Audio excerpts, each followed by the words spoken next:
بسم اللہ الرحمن الرحیم۔ ایم فل اردو فال 2019 سمیسٹر نمبر 2 کے عزیز طلبہ اور طالبات السلام علیکم۔ مجھے امید ہے کہ آپ سب لوگ خیریت سے ہوں گے۔ اس سے پہلے کہ ہم آج کا لیکچر شروع کریں، میری آپ سے گزارش ہے کہ اگر ابھی تک آپ نے اپنی فیسیں اور اپنے واجبات ادا نہیں کیے تو اپنی پہلی فرصت میں ادا کر دیجیے۔ اس کی وجہ یہ ہے کہ اگلے چند دنوں میں آپ کا مڈ ٹرم امتحان شروع ہونے والا ہے، تو اس امتحان کے انعقاد اور بعد میں آپ کے نتائج کے اعلان کے لیے ضروری یہ ہے کہ آپ کے تمام واجبات ادا ہوں۔ لہٰذا اپنے آپ کو کسی پریشانی میں مبتلا کرنے سے بہتر یہ ہے کہ آپ اپنے واجبات اپنی پہلی فرصت میں ادا کر دیں۔ گزشتہ لیکچر میں ہم ڈرامے کے خارجی عناصر کے حوالے سے کچھ امور کو زیر بحث لائے تھے۔ آج اسی سلسلے میں ایک اور اہم خارجی عنصر اداکار کے بارے میں ہم جانیں گے۔ یہ تو آپ سب جانتے ہیں کہ اداکار اور کردار میں ایک فرق ہے۔ کردار وہ فرد ہوتا ہے جسے تمثیل نگار یا ڈرامہ نگار اپنی تحریر میں تخلیق کرتا ہے، جو ایک تخیل کی پیداوار ہوتا ہے، جس کا تعلق ایک مخصوص کہانی کے ساتھ ہوتا ہے اور جسے دیگر کہانی کے کرداروں کے ساتھ باہم مربوط کر کے اس کہانی کے ایک لازمی عنصر کے طور پہ ڈرامہ نگار جو ہے وہ تخلیق کرتا ہے۔ یعنی کردار کا تعلق اس جہان کے ساتھ ہے، اس دنیا کے ساتھ ہے جو دنیا ڈرامہ نگار نے آپ کے لیے تخلیق کی ہے اور جسے عملی شکل میں ہدایت کار آپ کے سامنے پیش کرے گا۔ جیسا کہ ہم نے بہت ابتدا میں یہ بات کی تھی کہ دیگر تحریروں کے برعکس ڈرامہ جو ہے اسے دور عمل سے گزرنا پڑتا ہے۔ یعنی ناول یا داستان یا افسانہ یا سفر نامہ یا انشائیہ یا شعر یا نظم، اسے محض تخلیق کے عمل سے گزرنا پڑتا ہے اور وہ براہ راست اپنے قاری تک پہنچ جاتا ہے۔ لیکن ڈرامہ ایک ایسی صنف ہے جسے تخلیقی عمل سے گزرنے کے بعد ایک اور عمل سے گزرنا پڑتا ہے، اور وہ ہے اس کی پیش کش کا عمل۔ یعنی پہلے ڈرامہ تخلیق ہوتا ہے، اس میں کہانی جنم لیتی ہے، اس کہانی کے کچھ کردار ہوتے ہیں۔ اب ان کرداروں کے ذریعے کہانی کا ابتدائیہ، اس کا وسط، اس کا منتہا، اس کا عروج، اس کا زوال اور اختتام ہوتا ہے۔ یہ سارا عمل اس وقت تک ڈرامے کی جو اصطلاح ہے اس حوالے سے اس وقت تک نامکمل ہے جب تک اسے عملی طور پہ تماشائیوں کے سامنے پیش نہیں کر دیا جاتا۔ تو یہ جو پیش کش کا عمل ہے، اس میں ہمیں کرداروں کے علاوہ اداکاروں کی ضرورت پڑتی ہے۔ یعنی ڈرامہ نگار نے کردار تخلیق کیا، اب اس کردار کو سٹیج پر آ کر عملی شکل میں آپ کے سامنے جو ہستی پیش کرے گی اسے اداکار کہا جاتا ہے۔ کہا یہ جاتا ہے کہ کردار چھوٹا یا بڑا نہیں ہوتا، بلکہ اداکار چھوٹا یا بڑا ہوتا ہے۔ اس سے مراد یہ ہے کہ بڑا اداکار کسی چھوٹے سے کردار کو بھی یادگار بنا دیتا ہے، جبکہ ایک چھوٹا اداکار عظیم کردار کو بھی زمین بوس کر دیتا ہے۔ یعنی جتنا بڑا اداکار ہوگا وہ اپنی اداکاری کے ذریعے، وہ اپنی پرفارمنس کے ذریعے عام سے کرداروں کو بھی عظیم کردار بنا دے رہا۔ لیکن اگر اداکار کی سوجھ بوجھ، اس کی دانش، اس کا اداکاری کا جوہر، اس کی خود اعتمادی، رموز اداکاری سے اس کی ناواقفیت یا رموز اداکاری سے اس کی واقفیت زیادہ نہیں ہے، تو ایسی صورتحال میں وہ کسی عظیم کردار کو بھی صحیح معنوں میں، پر اثر معنوں میں اپنے ناظرین تک، اپنے حاضرین تک نہیں پہنچا سکتا۔ اس سے جو جب یہ کہا جاتا ہے کہ کردار چھوٹا یا بڑا نہیں ہوتا بلکہ اداکار چھوٹا یا بڑا ہوتا ہے، تو اس سے مراد یہ ہے۔ اس سے واضح ہوتا ہے کہ ڈرامے میں اداکار کی کتنی اہمیت ہے۔ ڈرامہ نگار کا کام تو ایک جہان کو تخلیق کر دینا ہے، ایک ڈرامہ تحریر کر دینا ہے۔ اب اس ڈرامے کی جو پیشکش ہے، اس کا انحصار ہدایت کار اور اداکاروں پر ہے۔ اداکار کی شخصیت اور اس کی صلاحیتیں ہمیشہ ڈرامہ نگار کے سامنے رہتی ہیں۔ میں چونکہ خود بھی ڈرامہ نگار ہوں، آپ سب جانتے ہیں، تو میں نے بھی جتنے ڈرامے لکھے ہیں اس میں میں نے جو کردار تخلیق کیے یا تحریر کیے ہیں، تو ان میں سے بیشتر کرداروں کی تخلیق کے وقت میرے پیش نظر بھی یہ بات رہتی تھی کہ اس کردار کو اگر فلاں اداکار ادا کرے تو یہ بہت بہتر ہوگا، یا اگر اس کردار کو فلاں فلاں فلاں اداکاروں میں سے کوئی ایک پرفارم کر دے تو یہ بہتر ہو جائے گا، اور اس کردار کی معنویت یا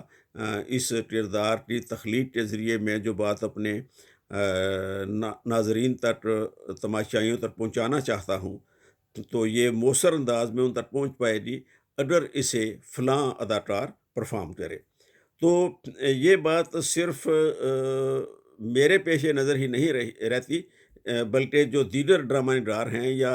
جو ہم سے پہلے بھی گزر چکے ہیں، یہ بات ان کے پیش نظر بھی رہتی تھی۔ تو اسی حوالے سے H G Barker, H G Barker, BARKER،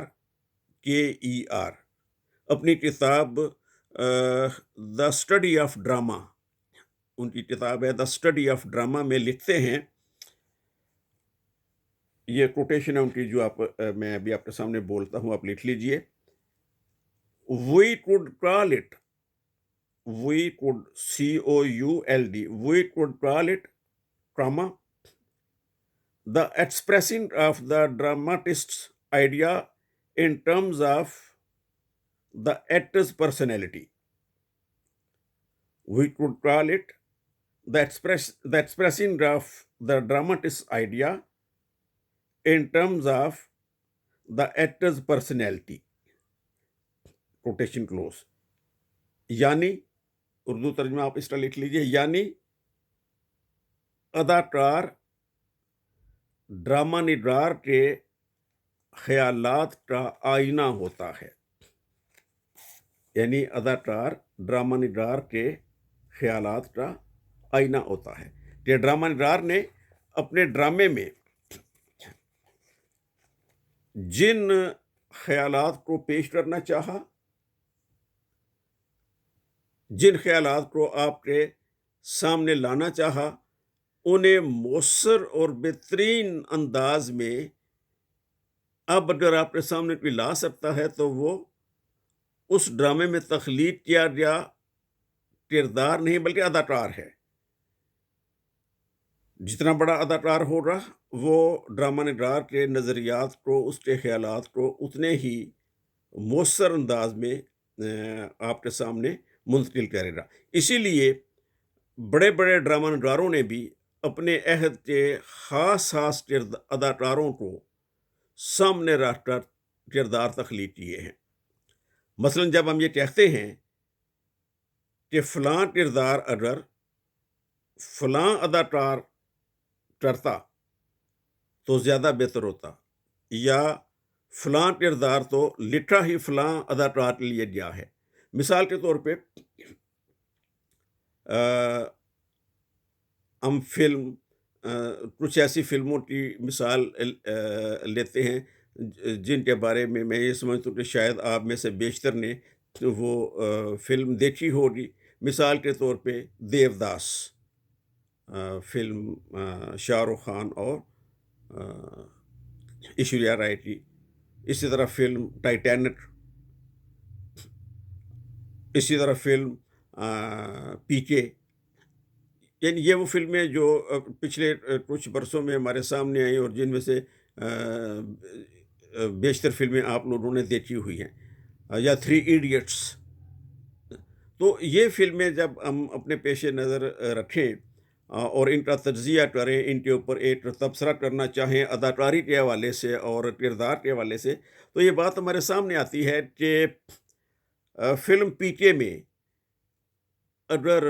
Aamir Khan نہ ہوتا تو یہ فلم شاید اتنی پاپولر نہ ہوتی، یا وہ کردار جو فلم کے کہانی نگار نے جس کردار کو تخلیق کیا ہے، وہ اگر عامر خان کی جگہ کسی اور اداکار کو دے دیا جاتا تو شاید وہ اسے اتنے مؤثر، اتنے دلچسپ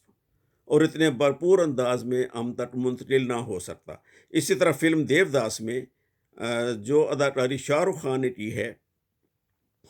اس نے دیوداس کا جو ایک روایتی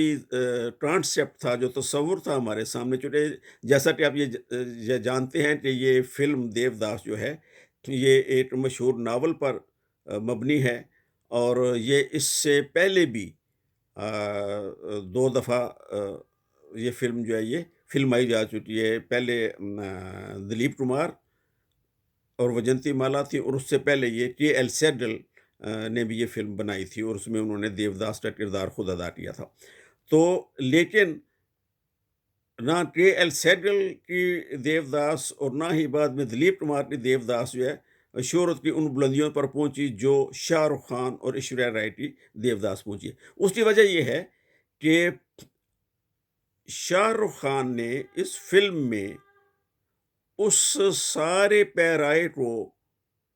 اپنی ذات میں جذب کر کے، اپنی ذات میں ضم کر کے اسے بعد میں اپنی اداکاری کے ذریعے ظاہر کیا، سامنے لے کر آئے، جو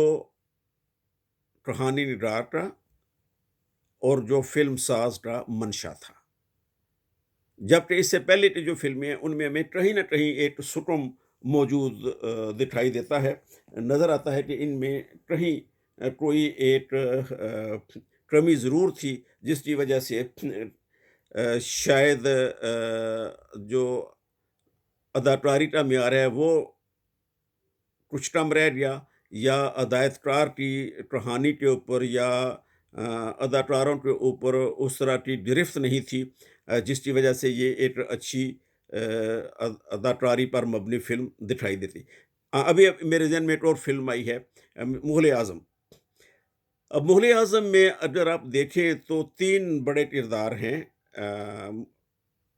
جلال الدین اکبر، شہزادہ سلیم اور انارکلی۔ ان تینوں کرداروں کو اس عہد کے 3 بڑے اداکاروں نے پرفارم کیا۔ پرتھوی راج کپور نے مغل اعظم یعنی اکبر کا کردار ادا کیا، شہزادہ سلیم کا کردار دلیپ کمار نے، اور انارکلی کا کردار مدھو بالا نے۔ اگر آپ اس فلم کو اس نقطۂ نظر سے دیکھیں کہ میں نے ڈرامائی اعتبار سے اس میں اداکاری کے معیار کو جانچنا ہے،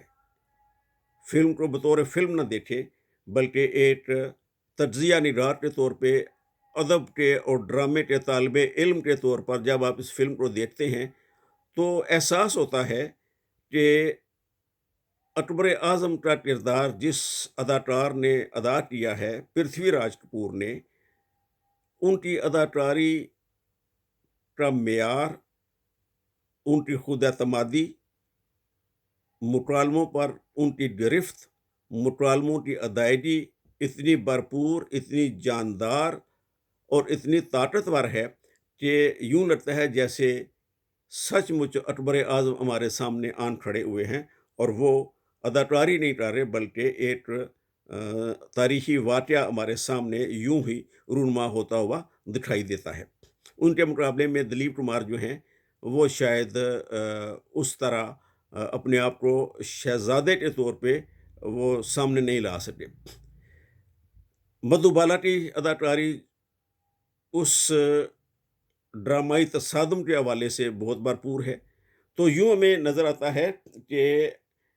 جو بڑے اداکار ہیں وہ کرداروں کو اپنے اندر یوں جذب کر لیتے ہیں کہ گویا اب وہ اداکار نہیں رہے، وہ واقعتاً وہ کردار بن رہے ہیں۔ تو اسی طرح ایک فلم تھی بیٹٹ، انگلش کی فلم ہے بیٹٹ، اس میں رچرڈ برٹن کا کردار جو ہے وہ بھی دیکھنے سے تعلق رکھتا ہے۔ اسی طرح گاڈ فادر میں جو ہے اداکاری کا معیار وہ بھی دیکھنے کے قابل ہے۔ تو یہ وہ فلمیں ہیں جن کے اندر ایک پورا ڈرامہ موجود ہے، اور بحیثیت ڈرامہ کے طالب علم کے آپ جب اداکار اور کردار کو زیر بحث لاتے ہیں تو آپ ان فلموں کو دیکھ کر اس قابل ہو جاتے ہیں کہ آپ ان کے معیار کو ڈرامائی پیمانوں پر اور ادبی پیمانوں پر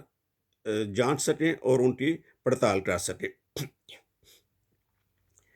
بقول سید عابد علی عابد، یہ ان کی کوٹیشن ہے، وہ یہ کہتے ہیں کوٹیشن: ڈرامہ معاشرت کی تصویر کھینچنے کی کوشش میں معاشرت کی تصویر کھینچنے کی کوشش میں جو فریب نظر پیدا کرنا چاہتا ہے اس کا انحصار اداکار کی جیتی جاگتی شخصیت پر منحصر ہوتا ہے۔ اس جیتی جاگتی شخصیت کو انہوں نے بریکٹ میں انگلش میں یوں بیان کیا ہے: living presence of the actor. اب اس کوٹیشن کو میں دوبارہ پڑھتا ہوں: ڈرامہ معاشرت کی تصویر کھینچنے کی کوشش میں جو فریب نظر پیدا کرنا چاہتا ہے اس کا انحصار اداکار کی جیتی جاتی شخصیت یعنی living presence of the actor, living presence of the actor پر منحصر ہوتا ہے۔ اگر اداکار اپنے اوپر وہ زندگی طاری کرنے میں کامیاب ہو گیا ہے جو مطلوب ہے تو وہ فریب نظر کی تکمیل میں معاون ہوگا، اور اگر وہ خود ہی غیر مطمئن ہے تو تمثیل کا سامان کبھی نہ بندھے گا۔ عابد علی عابد کی یہ کوٹیشن ان کی کتاب اصول انتقاد ادبیات کے صفحہ 628 سے لی گئی ہے۔ عزیز طلبہ، عابد علی عابد نے اداکار کی جس جیتی جاتی شخصیت کا تذکرہ کیا ہے وہ تبھی ممکن ہے جب ڈرامہ نگار اور اداکار کے درمیان ذہنی ہم آہنگی ہو۔ یہ بہت ضروری ہے کہ ڈرامہ نگار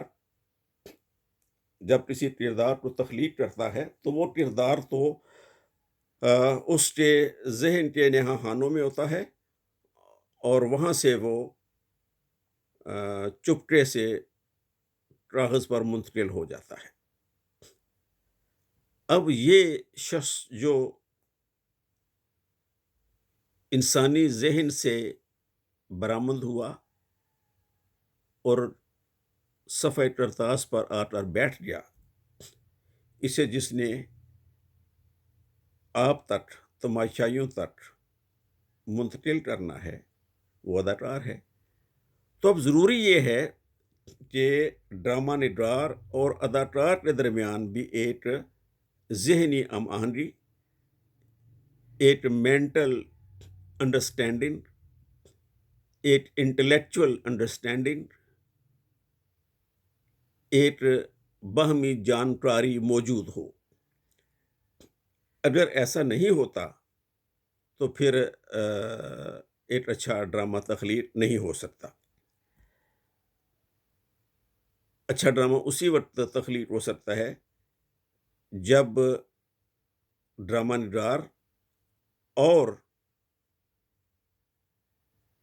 کردار اور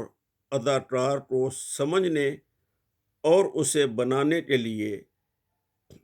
ڈرامہ نگار اور اداکار کے درمیان صلاح مشورے ہوں، وہ آپس میں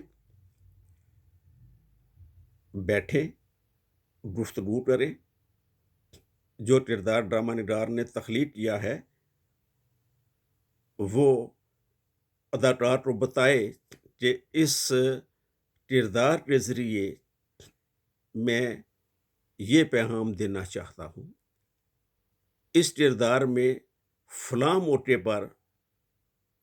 فلاں واقعے، فلاں سین کے فلاں موقع پر میں یہ تاثرات ہیں جو منتقل کرنا چاہتا ہوں اپنے تماشائیوں تک۔ اس وقت یا فلاں سین کے فلاں واقعے میں مجھے فلاں نوعیت کا مکالمہ اگر اس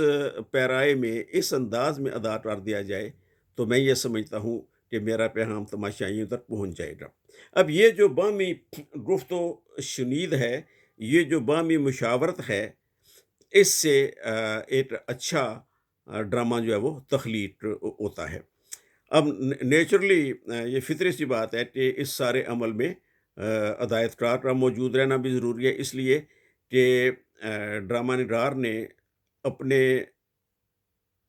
اداکاروں سے جو کام لینا ہے وہ براہ راست تو نہیں لینا، وہ ہدایت کار کے ذریعے ہی لینا ہے۔ تو ہدایت کار بھی وہاں پہ اس مشاورت میں موجود ہو تو ان تینوں کی باہمی مشاورت سے، اس تسلیس سے جو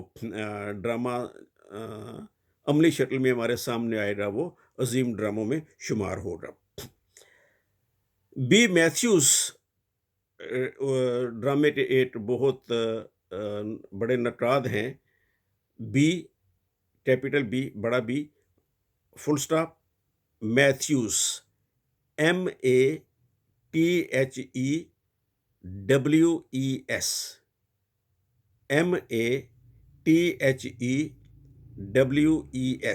بی میتھیوز اپنی کتاب دا اسٹڈی آف ڈرامہ کے صفحہ نمبر 39 پر لکھتے ہیں، انگلش میں ان کی کوٹیشن ہے، یہ آپ نوٹ فرما لیجئے۔ Many are great drama is greater because of practical suggestions made by the actors۔ میں دوبارہ دہراتا ہوں، Many are great drama is greater because of practical suggestions made by the actors۔ Full stop, quotation close. یعنی بہت سے بلند پایہ ڈرامے اداکار کے عملی مشوروں کی بدولت عظیم ہیں۔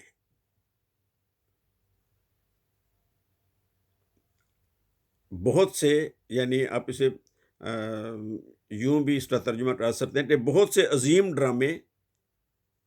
اداکاروں کے عملی مشوروں کی وجہ سے عظیم ہیں۔ اس سے ثابت کیا ہوا کہ ڈرامہ نگار اور اداکاروں کے درمیان عملی مشورے یا ذہنی ہم آہنگی نہ ہو تو تعاون کی فضا پیدا نہیں ہو سکتی، جس کا نتیجہ یہ ہوتا ہے کہ اداکار اپنی صلاحیتوں کو پورے طور پر بروئے کار نہیں لاتا یا نہیں لا سکتا۔ اگر ان کے درمیان کوئی ذہنی ہم آہنگی نہیں ہے اور اداکار یہ سمجھتا ہے کہ اگر اس سلسلے میں اس کردار کی تخلیق میں اگر تھوڑا سا مشورہ کر لیا جاتا اور مجھے ڈرامہ نگار نے اس قابل نہیں سمجھا، یا ڈرامہ نگار یہ سمجھے کہ میں نے جو لکھ دیا ہے وہ حتمی ہے، اس میں مجھے کسی اداکار کی حمایت کی ضرورت نہیں ہے، میرے کردار ہی اتنے زیادہ مضبوط ہیں، اتنے جاندار ہیں کہ انہیں کوئی بھی اداکار پرفارم کر دے تو ایک جیسا نتیجہ برآمد ہوگا۔ تو یہ وہ غلط فہمیاں ہیں جنہیں ڈرامہ نگار کے لیے کوئی مفید قرار نہیں دیا جا سکتا، کیونکہ اگر ڈرامہ نگار اور اداکار کے درمیان ایک ذہنی آہنگی نہیں ہے تو اس کا نتیجہ یہ ہوتا ہے کہ بعض اوقات اداکار جو ہیں وہ دانستہ طور پہ کسی کردار کو، اپنے ہی کردار کو وہ ڈزن پہنچا دیتے ہیں، اپنے کردار کو ڈزن پہنچا کے وہ دراصل ڈرامہ نگار کو نقصان پہنچا رہے ہوتے ہیں، اس کی شہرت کو، اس کے ایک عظیم تخلیق کردہ کردار کو وہ ایک عامیانہ سا کردار بنا دیتے ہیں جس سے وہ مقاصد حاصل نہیں ہوتے جو ڈرامہ نگار یا ہدایت کار حاصل کرنا چاہتے ہیں۔ اس کی مثال آپ یوں لے لیں کہ اگر ڈرامہ نگار اور اداکار کے درمیان یا ہدایت کار اور ڈرامہ نگار کے درمیان یا ان تینوں کے درمیان کہ ذہنی آہنگی نہیں ہے اور مکالمہ یہ ہے کہ تمہاری آنکھوں میں آنسو اور تمہارے چہرے پر یہ اداسی مجھ سے نہیں دیکھی جاتی۔ اب یہ مکالمہ بولتے وقت اگر اداکار جو ہے وہ اپنی جس اداکار کے حوالے سے یہ مکالمہ بولا جا رہا ہے، جس کی آنکھوں میں آنسو اور چہرے پر اداسی ہونی چاہیے، تو اگر وہ اداکار اس وقت اپنی آنکھوں میں آنسو کی بجائے ایک عجیب طرح کی اس نے کیا کہنا چاہیے خباثت اور مکاری اس کی آنکھوں میں دکھائی دے اور چہرے پر اداسی کی بجائے جو ہے وہ خوشی کے تاثرات وہ لے آئے، تو اس سے وہ سارا مقصد جو اس کردار کو تخلیق کرنے کا تھا وہ ضائع ہو گیا۔ پھر اداکار کو اپنا کردار اور مکالمے زبانی یاد کرنے ہوتے ہیں۔ یہ بڑی اہم بات ہے کہ اداکار کو اپنا کردار، اپنے کردار کی نوعیت اور اس کردار کے مکالمے زبانی یاد کرنے ہوتے ہیں۔ اگر وہ کسی ذہنی الجھن کا شکار ہے، کسی گھریلو پریشانی میں مبتلا ہے، تو وہ ڈرامے پر پوری توجہ نہیں دے پائے گا، جس کا نتیجہ یہ ہوتا ہے کہ